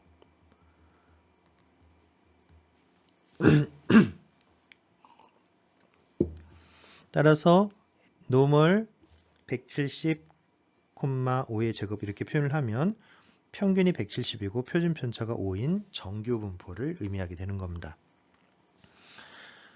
그래서 이 정규 분포는 기본적으로 좌우 대칭 형태의 그래프를 가지고요. 그 센터가 바로 평균이 되는 겁니다. 그래서 평균이 170이라고 하면 이 그래프의 센터가 170이 되는 것이고요. 거기로부터 플러스 1 시그마, 플러스 2 시그마, 플러스 3 시그마를 이렇게 쓰면 각각 그것이 170 더하기 5, 170 더하기 5 곱하기 2, 170 더하기 5 곱하기 3 해서 175, 180, 185가 되는 거고요. 여기는 마이너스 1 시그마, 마이너스 2 시그마, 마이너스 3 시그마 해서 165, 160, 155 이렇게 되는 거죠. 그래서 확률 밀도 함수가 이렇게 생겼다라는 건 키를 놓고 봤을 때 많은 사람들이 이렇게 한번 165나 175 사이에는 이런 사람들은 많이 존재를 하고요. 반면에 여기 있는 뭐 155 미만이라든가 또는 185 이상 되는 거는 굉장히 적게 분포한다라는 것을 알려주는 거예요. 그래서 이런 정보를 주고 있는 것이 바로 정규 분포의 형태가 되겠습니다. 그래서 뭐 예를 들면은 여기 있는 165와 175 사이에 존재하는 사람들의 확률이 얼마나 되는지를 알고 싶다 해서 확률을 구하려면 여기 있는 이 부분을 어떻게 하면 됩니까? 적분을 하면 되잖아요. 근데 적분을 하려고 하니까 이 함수를 적분을 해야 되는 거예요. 또 어떻습니까? 함수의 형태가 적분하기가 쉽지가 않죠. 따라서 어떤 사람들이 미리 컴퓨터를 이용을 해가지고 얘를 미리 값을 계산을 해놨어요. 근데 모든 정규분포에 대해서 이 값을 계산해 놓을 수가 없으니까 특별한 하나에 대해서만 확률값을 계산을 해놨는데 바로 그 특별한 놈이 뭐냐 하면 표준 정규분포라고 불리는 놈입니다. 자, 이 표준 정규분포는 보통 normal 0, 1이라고 표현을 하고 더 줄여서 Z 표시가 나오면 그게 표준 정규분포구나 라고 알 수 있겠습니다. 그래서 normal 0, 1이니까 평균이 0이고 표준 편차가 1이라는 뜻이고요. n이니까 정규분포라는 뜻입니다. 뭐 1의 제곱이라고 굳이 쓰지 않은 건 1의 제곱이 1이기 때문에 그냥 normal 0, 1이라고 표현을 한 거죠. 그래서 이 함수에서는 평균이 0이 되고 그리고 표준 편차가 1이 되는 그런 그림이에요. 그래서 위에 거로 놓고 보면 평균이 센터를 간다 그랬으니까 평균 값이 여기에 이렇게 센터에 박히고요. 앞에 플러스 1 시그마, 2 시그마, 3 시그마, 마이너스 1, 2, 3 시그마 한 것처럼 해보면 시그마가 1이니까 여기가 1값, 2, 3, 마이너스 1, 마이너스 2, 마이너스 3 이렇게 된다라는 거예요. 그래서 컴퓨터를 이용을 해가지고 미리 계산을 해봤더니 뭐 예를 들면 여기 있는 마이너스 무한대부터 시작해서 플러스 무한대까지 가능한데 마이너스 무한대부터 쫙 해서 플러스 1 시그마까지 여기를 갖다가 다 적분을 해봤더니 적분값이 84.13% 즉 0.8413 정도 나왔다라는 거예요. 당연히 확률 밀도 함수를 갖다가 얘를 우리가 적분하게 되면 그 값이 얼마가 돼야 돼요? 당연히 확률이니까 1이 돼야겠죠? 그래서 마이너스 무한대부터 플러스 무한대까지 적분하면 당연히 1값이 나와요. 그런데 마이너스 무한대부터 1까지만 적분을 하면 그게 0.8413 정도 된다는 거죠. 더 나아가서 플러스 2 시그마까지 이만큼을 다 적분했다 하면 0.9773 일단 더 해봐라. 플러스 3 시그마까지 여기를 다 적분하면 그 값이 0.99986 이렇게 된다라는 거예요. 그러면 이런 것들을 다 우리가 미리 계산해 놨다라고 했는데 이걸 어떻게 활용하는 거냐? 자, 예를 들어서 아까 키의 분포에서 내가 궁금한 게 한국 사람 중에 그러니까 여기 있는 키 중에 180 이상이 되는 사람들의 확률을 갖다가 구하고 싶어요. 즉, 이게 얼마나 되는지 이 확률 값을 계산하고 싶습니다. 그러면 위에 있는 거랑 아래에 있는 거랑 완벽하게 대응이 되니까 아래 거를 놓고 보면 그게 여기 있는 이 확률을 구하는 거나 똑같은 거예요. 근데 이미 이 값을 우리가 계산해 놓은 게 있잖아요. 따라서 이 부분의 확률 값이 얼마나 되느냐 하는 걸 뽑아 보면 1 마이너스 0.999 아니 이거 아니네요. 그쵸? 그 앞에 거네요. 0.9773 이렇게 되니까 이게 얼마입니까? 0.20227 이렇게 되는 거죠. 그쵸? 퍼센트로 바꿔보면 2.27% 정도 되는 거다라고 얘기할 수 있는 겁니다. 따라서 요거의 면적이 바로 요 부분이 요거다라고 얘기할 수 있게 되는 거죠. 그래서 결국 여기 있는 이 복잡한 식을 적분하지 않고도 그 확률값이 얼마나 되는 것인가 라는 걸 알려주기 위해서 표준 정규분포라고 하는 것을 이용하게 되는 것입니다.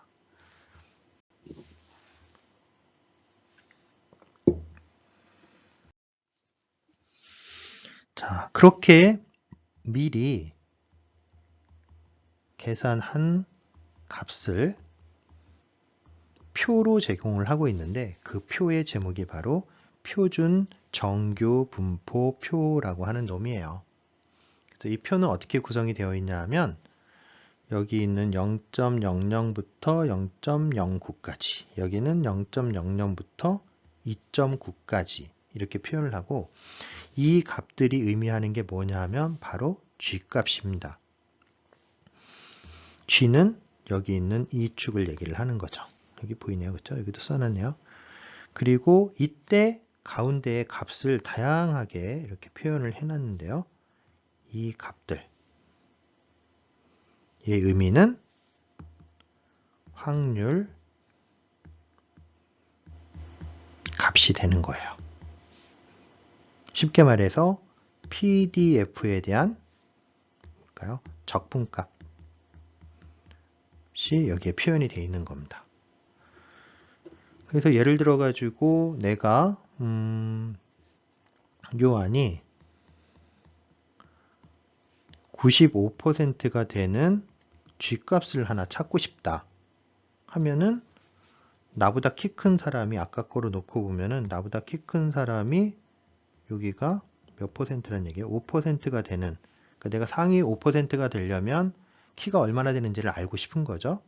그래서 그 확률 값을 구하고 싶다라는 건 여기가 95%가 돼야 되니까 확률 한 계산한 값이 0.95가 돼야 되는 거잖아요. 이게 확률이라고 얘기할 수도 있는 거고 아니면 적분값이라고 얘기를 할 수도 있는 거죠. 그래서 이 안에 있는 것들 중에서 0.95가 되는 데를 찾는 겁니다. 자, 확률값이 0.95가 되는데 완벽하게 0.95랑 맞아떨어지는 데는 없고요. 이렇게 봤더니 0.9495가 있고 여기 0.9505가 있으니까 이 중간 바로 이 부분이 0.95가 되는 부분이라고 볼 수가 있겠죠. 근데 여기 있는 거는 가로 세로를 놓고 보면 1.6과 0.04와 0.05니까 이 중간이 되면 0.045가 되겠죠. 그래서 95%에 해당하는 이 부분은 1.645라는 값이 나오게 되는 겁니다. 따라서 여기가 1.645가 되고 아까 전에 키가 평균이 170이고 표준 편차가 5였다라면 170 더하기 1.645 곱하기 시그마한 거 5. 자, 계산하면 얼마나 되나요? 170 더하기 1.645 곱하기 5 하니까 178.225 이렇게 나오네요. 178.225. 자, 이 말의 의미는 내 키가 178.225가 되면 상위 5% 안에 들어가는 그 라인이다 라고 해석할 수가 있는 거죠. 그래서 이런 표를 이용을 하면 아까 우리가 원하는 정규분포의 확률값 그게 평균과 표준 편차가 어찌 되었든 간에 표준 정규분포를 이용을 하면 아주 손쉽게 계산이 가능하다라는 걸 의미를 하는 거죠. 그래서 이런 부분들을 여러분들이 이해하고 계시면 정규분포에 한해서 확률 계산을 아주 손쉽게 할 수 있게 되는 것입니다. 자, 그래서 이제 우리 원래 내용으로 돌아가서 재해 및 위험 기대 비용이라는 걸 정의를 해보면 성능 저하로 인해서 발생하는 재해나 위험 확률이라고 얘기를 하고 있고요. 그거에다가 재해 및 위험이 발생했을 때 손해 비용을 갖다가 곱해주면 그게 재해 및 위험 기대 비용이 되는 겁니다. 자, 이거를 도로에 가드레일을 개발하는 사례에다 좀 적용을 해보면 이해가 좀 될 수 있을 것 같은데요. 자, 첫 번째, 자동차 충돌 강도의 확률 밀도 함수. 그러니까 교통사고가 났을 때 자동차가 가드레일이랑 이렇게 충돌이 일어나게 되는데 그때 충돌 강도가 어느 정도나 되는지 하는 것들을 자료 조사를 해봤더니 이런 형태의 정규 분포를 따른다라는 것을 발견한 겁니다.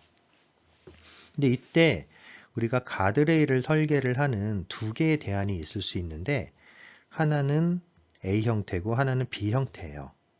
자, 어떤 차이가 있냐면 가드레일 A는 생산비가 200원이지만 걔가 버틸 수 있는 강도가 이 정도밖에 안 되는 거죠. 자, 반면에 가드레일 B는 생산비가 조금 더 비싸요. 300원 정도 하지만 걔가 버틸 수 있는 강도가 이렇게 높습니다. 자, 이 말의 의미는 자동차에 충돌 사고가 났을 때 가드레일 A를 설치하면 그 충돌 강도가 자기 한계 강도를 넘어서는 이만큼에서 재해가 발생을 한다라는 걸 의미하는 거죠. 그래서 그 확률은 바로 자동차 충돌 시 충돌 강도가 A의 한계 강도보다 높아지는 걸 의미를 하는 거고 계산을 해봤더니 그게 0.2 정도로 계산이 됐다라는 거예요.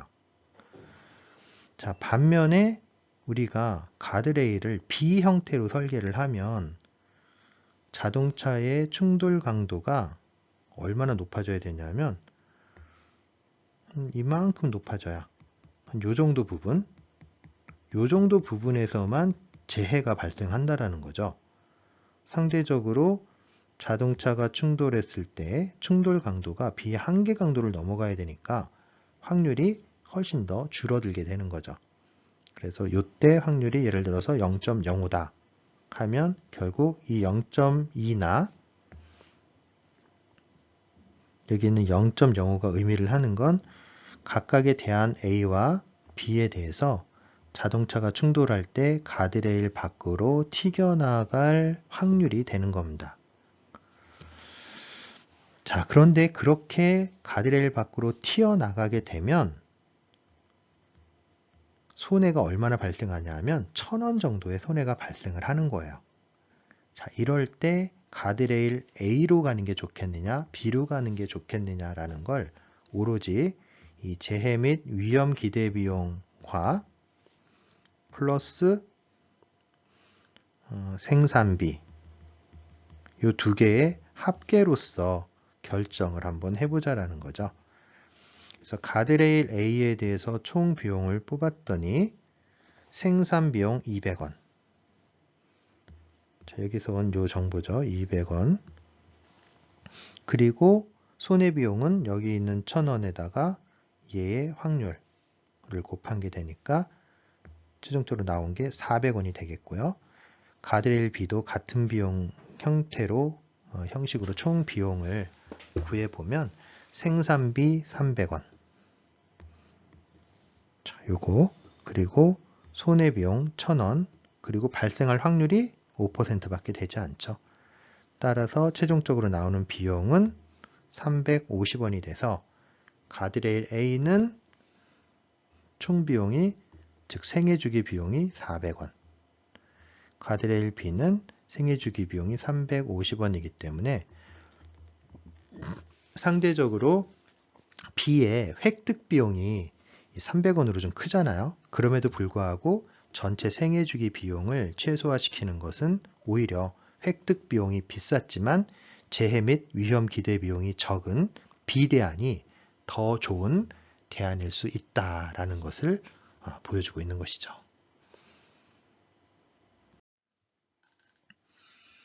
자, 이번 그림에서는 생애주기 비용이 전체 생애주기에 대해서 어떻게 변하고 있는지 하는 것들을 그래프로 좀 보여주고 있는데요.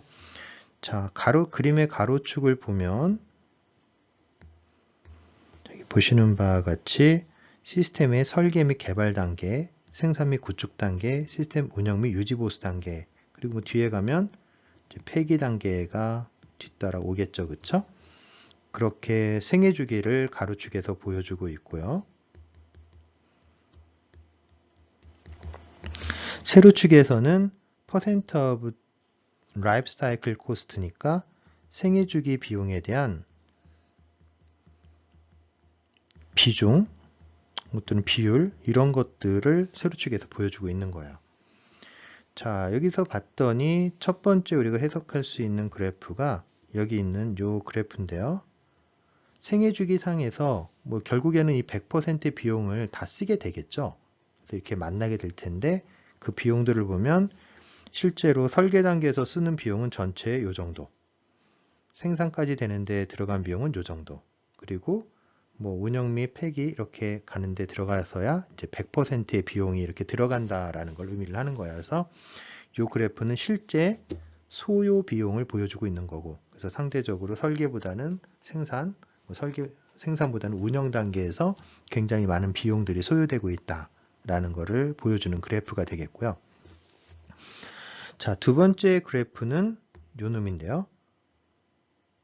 자, 결정된 비용이라고 표현을 하고 있어요. 이 얘기는 뭐냐면 생애 주기상의 그 단계가 지나고 나면 얼마만큼의 생애 주기 비용이 나올지가 이미 결정되어 버린다는 걸 의미하는 거예요. 즉 제품에 대한 설계나 개발 단계가 끝나면 전체의 한 75%, 75% 정도에 해당하는, 여기가 75 정도 되죠. 비용은 이미 결정이 되어버렸다는 거예요. 그래서 뒤에 생산이나 구축 또는 운영이나 유지보수 단계에서 어떤 의사결정을 하든 간에 그 의사결정에 의해서 영향을 받는 부분은 전체 비용의 25% 정도밖에 되지 않는다는 거죠.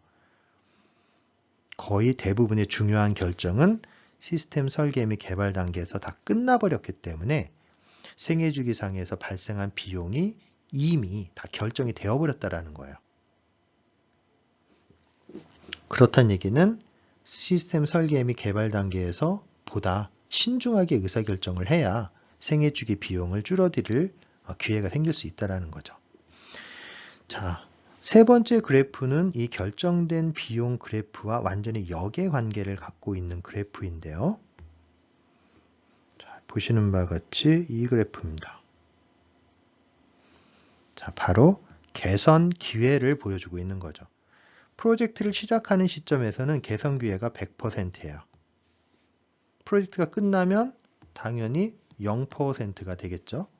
자, 그런데 개선 기회가 아까와 이제 역의 관계니까 자, 이렇게 돼서 25%. 이 얘기는 시스템에 대한 설계와 개발이 끝나고 나면 이제 아무리 용 써도 개선할 수 있는 기회가 25%밖에 안 남았다라는 거예요. 결국 대부분의 개선 활동은 이미 시스템 설계 및 개발 단계에서 끝나버렸다는 걸 의미를 하는 거죠.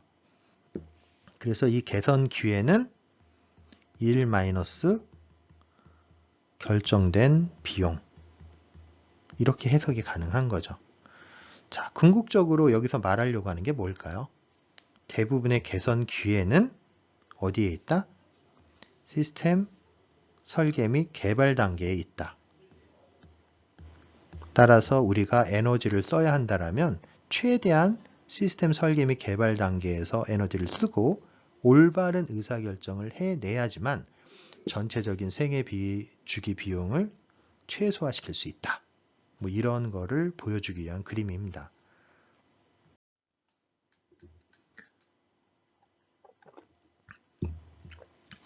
자, 이제 이런 것이 가능하게 하는 수단, 바로 시스템 공학이라고 하는 개념이죠. 자, 시스템 공학이 의미하는 것은 시스템을 만들어내기 위한 순차적인 과정을 의미를 하고요. 시스템의 전 세계 중위를 통해 고객과 이해 당사자들의 요구사항을 비용과 일정의 측면에서 효율적으로 고품질로 그리고 신뢰성 있게 충족시키기 위해서 다요소적 과정을 창조하고 실행하는 엔지니어링 개념이다. 한마디로 얘기를 하면 시스템 개발 방법론이다 라고 얘기할 수 있는 것입니다.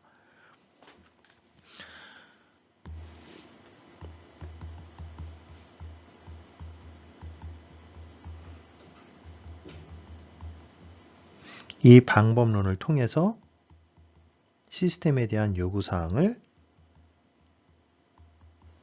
시스템으로 만들어내는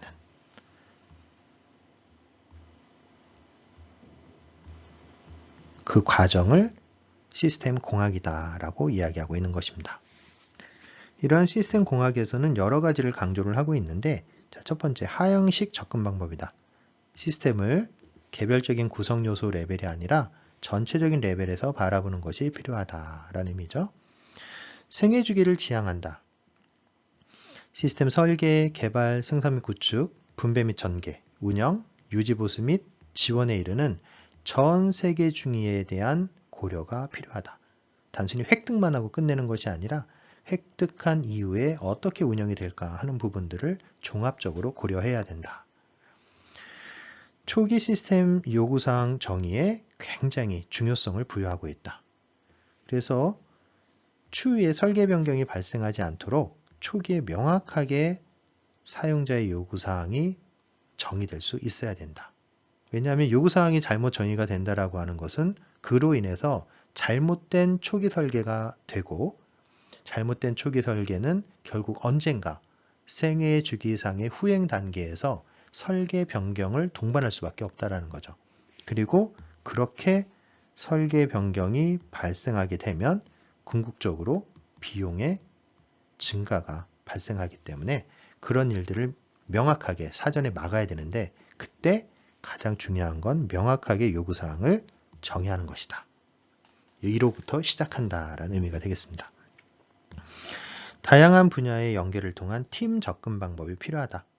기본적으로 대형 프로젝트에서는 많은 분야의 전문가가 필요하고, 이들이 하나의 팀으로서 효율적으로 운영되었을 때 시스템이 올바르게 좋은 성능을 발휘하며 완성될 수 있다라고 이야기하고 있습니다.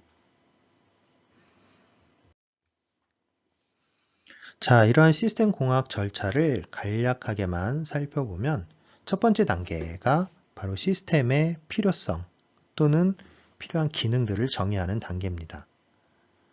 그리고 이후에 이 요구사항들 또는 필요성을 충족하기 위해서 기술, 경제, 운영적 실현 가능성을 평가한 후에 커다란 어떤 개발의 방향 정도에 해당하는 디자인 옵션을 선택을 해요. 그러고 난 다음에 시스템에 대한 구체적인 요구사항들을 하나하나 정해 나갑니다. 근데 이때 요구사항이라고 하는 것은 운영 단계, 유지 보수 단계 차원의 고려사항을 모두 다 포함하게 되는 것이고요. 향후 우리가 어떤 대안을 만들었을 때 그 대안이 좋은 대안인지 아닌지, 즉 시스템 목적을 제대로 달성하고 있는지 아닌지를 평가하기 위해서 기술적 성능 척도라고 불리는 테크니컬 퍼포먼스 메저를 유도를 해냅니다. 자, 이후에는 그 요구사항으로부터 시작을 해서 기능을 분화시키고, 그리고 그 기능을 수행하기 위해서 어떤 리소스들, 자원이 필요한지 그런 것들에 대한 요구사항을 정의를 합니다. 그리고 이후에 전체 시스템을 갖다가 하위 시스템으로 구분을 하고 각각의 하위 시스템에서 어떤 기능들을 담당해야 되는지를 결정을 하고요. 그리고 그 하위 시스템들이 전체 시스템의 테크니컬 퍼포먼스 메저를 각각 어느 정도씩 커버를 해야 되는지 하는 것들을 결정을 합니다. 예를 들어서 우리가 휴대폰을 하나 만들려고 하는데 그 휴대폰을 나중에 컴포넌트로 나눴더니 케이스 부분하고 안에 기판 부분으로 이렇게 구분할 수 있었다고 했는데, 예를 들어서 휴대폰을 100g으로 만들어야 된다.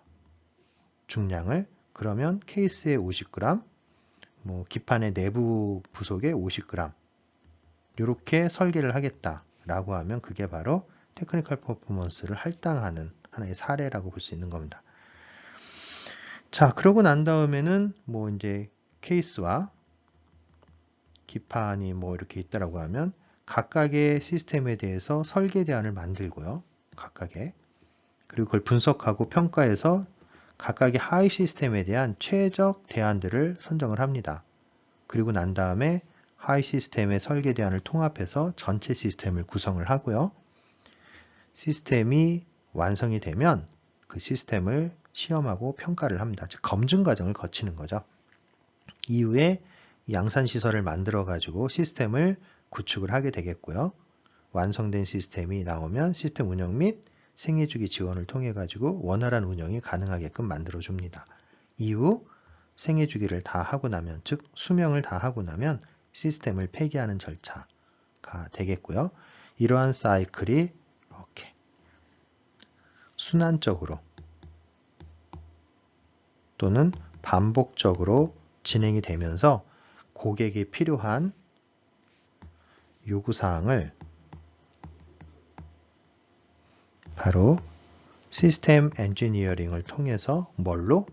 시스템으로, 제품으로 만들어내는 과정, 그것을 시스템 공학이다 라고 정의할 수 있는 것입니다. 자, 우리가 앞서 우리가 가지고 있는 좋은 개념들을 실세계의 시스템으로 변환하기 위한 시스템 공학 절차를 공부를 했는데요. 이번 슬라이드에서는 이번 학기 우리가 진행해야 될 나무교량 프로젝트에 최적화된 시스템 공학 절차를 소개해 드리도록 하겠습니다.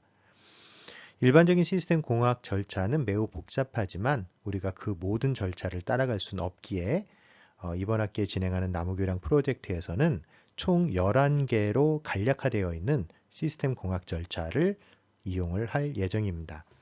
그 첫 번째 단계는 요구사항을 정의하는 단계입니다.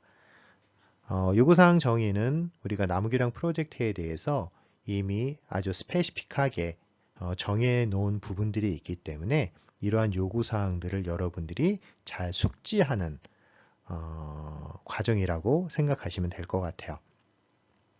자, 두 번째 단계에서는 예비과제 실습을 진행을 할 건데 나무교량 프로젝트를 실제 진행하기 전에 이 교량 프로젝트에 대한 어떤 사전 지식 또는 사전 감 이런 것들을 얻기 위해서 브릿지 디자이너라고 불리는 설계 소프트웨어를 이용을 해서 특정한 지형의 교량을 건설하는 데 들어가는 건설 비용을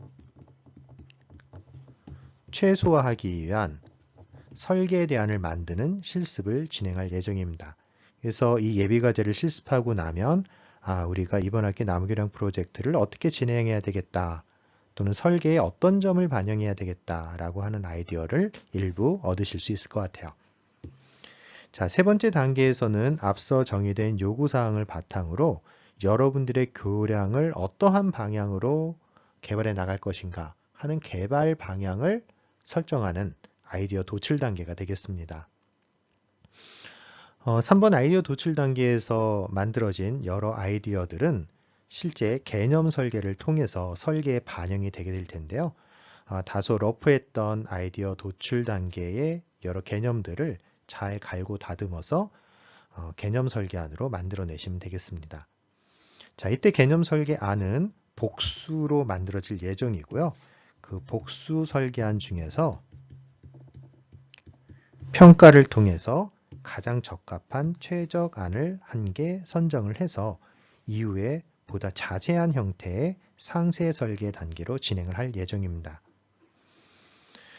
자, 개념 설계를 위해서는 우리가 이번 학기에 오토캐드 소프트웨어를 이용을 할 거고요. 상세 설계에서 나무교량에 대한 하중 해석 실험을 하기 위해서 역시 오토데스크사의 퓨전이라고 불리는 소프트웨어를 이용을 해서 시뮬레이션을 진행을 할 예정입니다.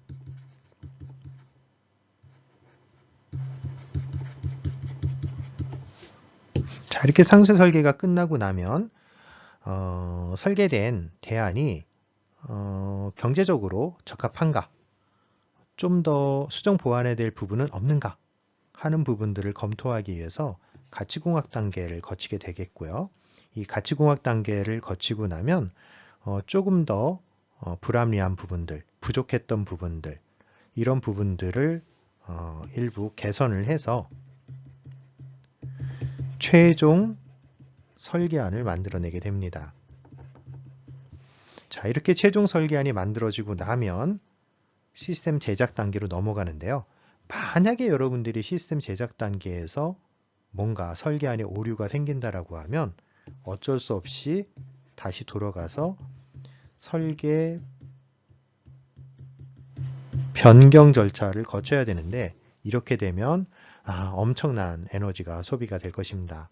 따라서 설계 변경이 일어나지 않도록 최선을 다해서 앞쪽에 체계적인 절차와 방법을 따라서 최종 설계안이 만들어질 수 있도록 여러분들이 노력을 하셔야 할 것 같아요. 자, 다음은 제작된 시스템을 실제 시험대를 통해서 하중제화 실험을 진행을 할 예정이고요. 이후에 프로타이핑 과정을 통해서 여러분들이 만들어 놓은 오토캐드 파일을 STL이나 G코드로 변환하는 과정을 실습하고, 최종적으로 만들어진 그 STL과 G코드 파일을 이용을 해서 3D 프린터로 모형을 출력을 하는 과정까지 진행을 하고 이번 학기를 마무리 지을 예정입니다. 그리고 이 단계마다 여러분들은 각 단계의 성과물들을 정리한 보고서를 제출을 하고, 또한 그 보고서를 발표하는 시간을 갖도록 할 예정입니다. 이번 슬라이드에서는 우리가 나무교량을 설계하기 위해서 설계 도구로서 활용하게 될 오토캐드의 설치 방법에 대해서 설명드리도록 하겠습니다. 오토캐드는 오토데스크사에서 제공하고 있는 설계 프로그램인데요. 우리와 같은 교육기관에 무료로 소프트웨어 사용을 허가하고 있습니다.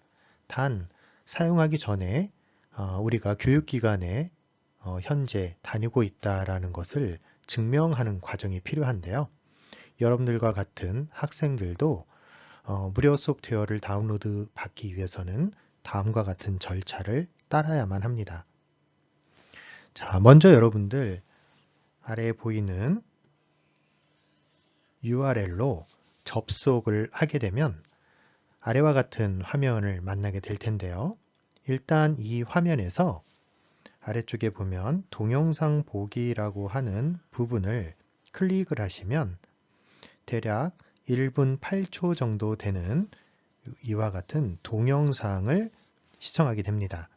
이 동영상을 통해서 오토캐드, 즉 오토데스크사가 교육기관을 위해서 어떠한 서비스를 제공하고 있는지 하는 것들을 우리가 알 수 있게 되겠습니다.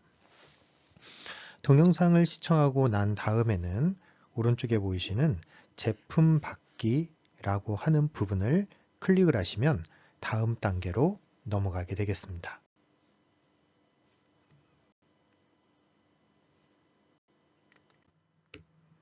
앞서 제품 받기 버튼을 클릭하고 나면 다음과 같은 화면을 만나게 되는데요.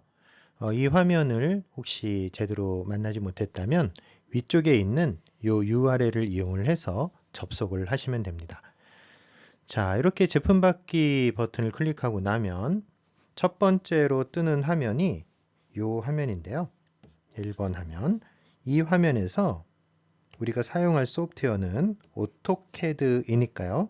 이 오토캐드에 대해서 보시는 바와 같이 선택 버튼을 클릭하시면 됩니다. 자, 그럼 다음 화면으로 넘어가는데요. 두 번째 화면이에요. 자, 그런데 우리가 교육용 액세스 권한을 아직 얻지 못했기 때문에 우리가 학생으로서 교육용 소프트웨어를 사용하겠습니다 라는 것을 인정받기 위해서 이 아래쪽에 있는 학생 아래에 있는 선택 버튼을 클릭을 해서 다음 세 번째 화면으로 넘어가게 돼요. 자, 세 번째 화면에서는 다음과 같은 화면을 만나게 되는데요. 자, 이 화면에서는 여러분들이 학생임을 증명할 수 있는 여러 가지 요청 정보를 입력을 하고요. 당연히 먼저 이메일 어드레스는 적어야 하지만요. 그리고 뭐 학생증이라든가 재학증명서라든가 성적증명서 같은 여러분들이 학생임을 증명할 수 있는 서류를 받아서 학교 게시물을 통해 가지고 그 파일을 갖다가 업로드를 해주면 최종적으로 이 제출 버튼이 활성화가 되고요.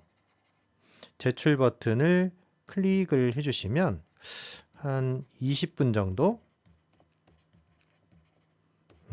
영문 서류 기준으로요. 한 20분 정도면 교육용 액세스 권한을 여러분들에게 부여한다라는 이메일을 받아보실 수가 있습니다. 시간이 조금 더 걸릴 수도 있어요. 하지만 영문 버전 같은 경우에는 한 20분 정도 소요된다. 그래서 가급적이면 증명서류를 영문으로 되어 있는 거를 뽑아서 내는 것도 나쁘지 않은 것 같습니다. 물론 여러분들이 사용자 이름을 한글로 등록했느냐 또 영어로 등록했느냐에 따라서 다를 수도 있겠고요. 자, 그런 부분들 여러분들이 유념해서 교육용 액세스 권한을 얻길 부탁드리겠습니다. 자, 이와 같은 과정을 통해서 교육용 액세스 권한을 획득하고 나면 여러분들이 오토캐드 사이트에서 로그인을 할 수 있게 되는데요. 로그인 후에 아래 사이트로 이동을 합니다. 여기 있는 URL이죠. 자, 여기로 이동을 하면 처음에 배너가 하나 뜨는데요. 바로 여러분들을 환영한다는 인사말이 뜨게 되고 여러분들의 교육용 액세스 권한이 앞으로 1년, 여러분들이 신청한 날짜로부터 1년 후까지 유효하다라는 메시지를 받아보실 수 있습니다. 그래서 여러분들 이 권한 만료일이 현재로부터 1년 정도 후로 설정되어 있는지를 잘 확인하시면 될 것 같아요. 자, 이렇게 권한이 획득되고 나면 이 페이지에서 여러분들이 사용할 오토캐드를 선택을 하신 후에 자, 선택 버튼을 클릭합니다. 그럼 다음 화면에서 학생 이 화면이 뜨게 되는데 아까와 달리 이번에는 직접 제품을 액세스할 수 있는 버튼을 만나시게 돼요. 왜냐하면 여러분들이 이미 권한을 획득을 했기 때문에 뭐 인증 절차가 필요한 것이 아니라 바로 제품을 액세스할 수 있는 그런 버튼을 만나게 되는 거죠. 그리고 바로 이 제품 액세스 버튼을 누르게 되면 실제 오토캐드를 설치할 수 있는 설치 사이트로 이동을 하게 됩니다. 그래서 2025년 윈도우즈 64에 한국어 선택하신 후에 물론 뭐 다른 PC 환경이면 거기에 맞춰서 선택하시면 돼요. 자, 설치 파일을 다운로드를 받습니다. 예를 들면 아래와 같은 이름을 가진 파일이 다운로드 파일이 여러분들 컴퓨터에서 확인을 해 보실 수 있을 거고요. 바로 이 다운로드 파일을 실행을 하면 오토캐드를 설치할 수 있는 과정이 이어지게 됩니다. 그래서 다른 소프트웨어와 마찬가지로 똑같이 그 스텝 한 스텝 밟아가면서 최종적으로 오토캐드 프로그램을 설치를 하시면 되겠습니다. 뭐 다른 프로그램 인스톨하는 것과 크게 다르지 않아요. 자, 오토캐드의 설치가 끝났으면 이제 실행을 해야겠죠. 실행을 하려면 오토캐드에 로그인을 해야 됩니다. 자, 아까 여러분들이 만든 그 이메일 주소를 이용을 해서 자, 로그인을 하고 오토캐드를 실행을 하면 되겠습니다. 자, 그러면 오토캐드를 실행을 하고 나면 아래와 같은 이런 화면이 여러분들에게 뜨게 되는데요. 이렇게 생긴 화면이 그 중에 중간 위쪽 부분을 보면 여러분들의 계정이 이렇게 나타나는 부분이 있을 거예요. 그럼 여기 계정 쪽을 이렇게 드롭다운 버튼을 이용을 해서 드롭다운을 하면 하위 메뉴들을 만날 수 있는데요. 그 중에서 라이센스 관리라고 되어 있는 이 메뉴를 클릭을 합니다. 자, 그러면 아래와 같이 생긴 이런 창이 쫙 뜨게 될 거예요. 그럼 거기에 보면 먼저 이 부분 처음에는 아마 이렇게 옆으로 되어 있을 텐데 그걸 클릭을 하면 이렇게 아래로 이렇게 펼쳐질 겁니다. 그럼 펼쳐지면 세부 정보들을 확인할 수 있는데요. 그 중에 여러분들이 확인해 보셔야 할 건 여러분들의 오토데스크 아이디와 그리고 라이센스 만료 날짜 뭐 이런 것들을 확인해 보실 수 있어요. 그래서 이번 주 주간 보고서를 제출을 하실 때는 두 개의 화면을 캡처를 하는데요. 자, 첫 번째 화면은 바로 오토캐드의 실행 화면을 캡처를 하는 겁니다. 그리고 두 번째 캡처는 아까 말씀드렸던 라이센스 관리 메뉴를 클릭한 후에 이 팝업이 되는 그 화면을 캡처를 떠서 보고서에 담아주시면 돼요. 그래서 이 두 개의 화면이 모두 주간 보고서에 포함이 돼야 된다라는 걸 기억하시면 좋을 것 같습니다. 여러분들이 오토캐드를 제대로 잘 인스톨했는가 하는 것을 확인하는 절차를 주간 보고서를 통해서 제출받고자 하는 것입니다. 자, 이와 같은 과정을 통해서 오토캐드 아이디도 만들고 설치도 하는데 중간중간에 어떤 문제가 생길 수도 있어요. 뭐 한 클래스에 40명 있으면 한두 명 정도 문제가 가끔 생기는 경우들이 있는데 그 경우에는 아래에 있는 URL을 이용을 해서 오토데스크의 지원 및 문제 해결 사이트에 이메일을 보내시면 자, 여기 있는 이 버튼입니다. 이 URL을 이용을 하면 아래와 같은 화면을 만나게 되고 그 화면에서 어시스턴트에게 문의하기 부분을 클릭을 해서 여러분들의 문제점을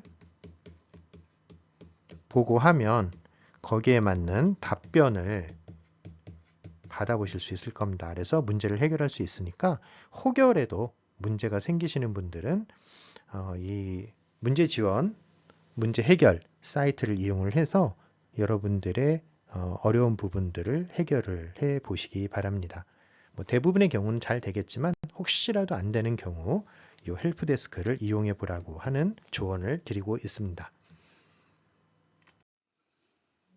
자, 그리고 우리가 함께 동영상을 또 하나 볼 건데요. 이 동영상은 앙트레프레너라고 하는 제목을 가진 동영상입니다. 그래서 기본적으로 혁신이라고 하는 부분이 과거로부터 현재까지 어떻게 진행되어 왔는가 하는 부분들을 앙트레프레너, 뭐 우리나라에서 이 말을 표현을 할 때 기업가 정신 뭐 이런 식으로도 많이 표현을 하는데요. 어쨌든 이 혁신의 과정이 유사이례로 어떻게 진행되어 왔는가 하는 것들을 우리가 느낄 수 있는 그런 동영상을 함께 보면서 향후 조금 더 나은 시스템을 만들어내기 위해서 얼마나 창의적으로 우리가 생각해야 되는가 하는 부분에 대해서 다시 한번 상기하는 그런 기회를 갖도록 하겠습니다.